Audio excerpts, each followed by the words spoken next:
Ja się nazywam Mariusz Jarząbek, naprawdę, tak jak z tego filmu Miś. Nie wtórzy nam jego dają furgający Ślązok, albo Fliegende Schlesien, albo latający Ślązak, bo taką audycja w Radiu Opole. Jeżdżę radiowcem, lotem z cedzitkiem, ale nie ino, bo lotem jeszcze z aparatem, klipsuję zdjęcia, pisza.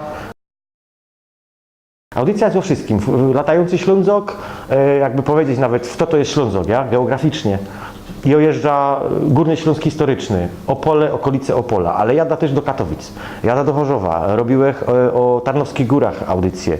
Wszystko, co mi się kojarzy ze Śląskiem. W radiu?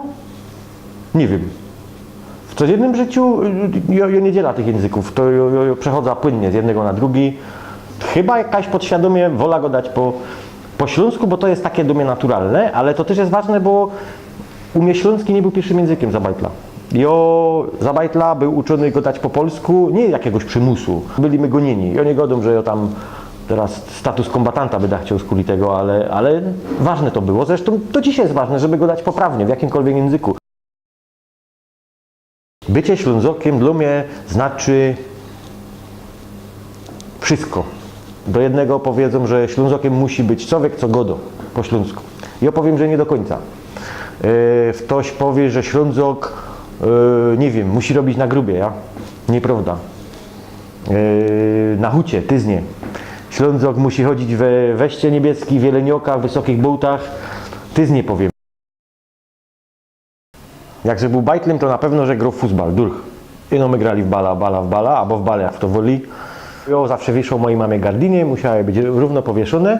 I moja mama, pamiętam, jak Josia kiedyś robił remont w izbie, to powiedział go do mamo, ja nie będę miał gardinów. Josia dom takie fajne rolety, tak nowocześnie, a mama powiedziała, że po moim trupie, nie?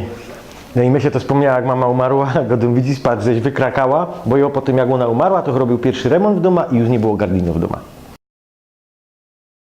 Jak ja był bajtlem, to tak, utopcami mnie nie straszyli, bo to już inne pokolenie trochę, chociaż moje rodzice to byli wojenne pokolenie. Tata jeszcze przed wojną się urodził, mama w czasie, ale utopcami takimi, co są w książkach o etnografii śląska, to tych utopców już z doma nie było. Mnie straszyli czarną wołgą, mnie straszyli cygonami, mnie straszyli jeszcze, my mieli, jak były siostrzyńce małe, to straszyli, że przyjdą Poloki.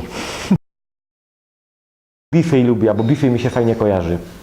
Właśnie z chałupą, jak myślę o domu, to myślę bifej, chociaż my takiego starego bifeja nie mieli w domu. Ten bifej stał w piwnicy. Myślę, że każdy Ślązok, albo prawie każdy Ślązok powie, że to łonacynie to jest takie najfajniejsze, najciekawsze. Ale to jest słowo takie richtig, co idzie powiedzieć wszystko za pomocą tego słowa. Takie określenie ciś stąd, ciś. To takie jest, ktoś powiedział, że to takie niefajne jest, że to takie może być opryskliwe, no ale to jak jakaś cisna, to jest takie fajne, bo to widać, że to jest takie, że jest action, nie? Action to też takie śląskie słowo stare jest.